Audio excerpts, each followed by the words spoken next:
Hello, I am Manduke once again. Today I'm going to talk briefly to you about the Dragon Ball Z film. I believe it's the ninth one, Bojack Unbound.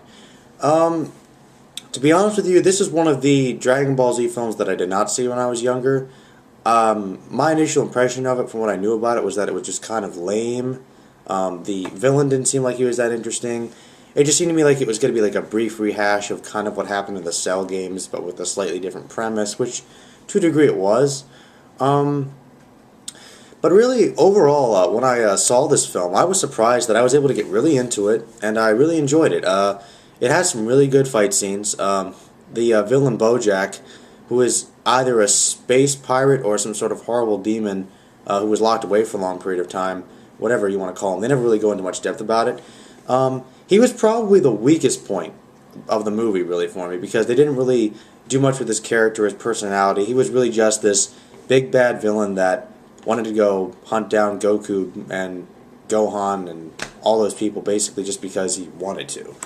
That's pretty much his whole motivation. It's really not that extensive.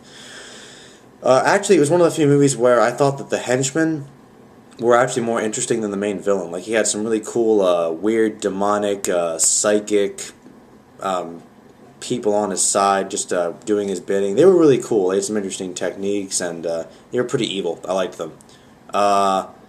The whole premise is cool, but they basically set it up for another martial arts tournament, kind of in typical Dragon Ball fashion. There's some cool, funny moments, like Krillin wins by default against Piccolo, which is pretty funny. If you haven't seen it, I won't spoil too much for you, but there's a lot of great jokes, a lot of good humor.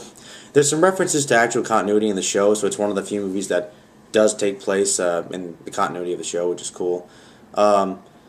Apparently, it's all about just Gohan kind of still struggling with the fact that he is the new defender of Earth and that he has to kind of harness his actual new Super Saiyan power, which he has achieved, and he hasn't quite gotten a hold of it yet because he actually gets his ass kicked through most of the film.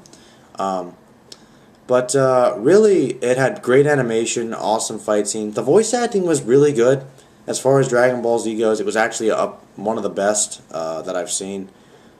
It's actually one of the few movies that I thought that some of the Mr. Satan slash Hercule, whatever you want to call him, his humor was funny. It was very enjoyable, and I actually say that I would claim that it is one of the higher ranking Dragon Ball Z films. I'd probably give it like, in that context, I'd probably give it like a 4 out of 5 probably. It was really good. Like, there are honestly some Dragon Ball Z movies that you could probably not see, but this is actually one of the better ones that kind of caught me by surprise. Yeah, actually that's all I really have to say about it. If you haven't seen it, check it out. It was pretty cool. The villain is really generic, but other than that, it was pretty cool. You got to see a lot of your favorite characters fight. You get to see there's a battle between Tien and Trunks. Like, you get to see everybody and doing kind of unique things, and it's really a very well balanced movie between humor, action, adventure, and just Dragon Ball Z awesomeness. And that's pretty much all I have to say about that. So, until next time on Manduke Reviews, I'm Manduke, and see y'all later.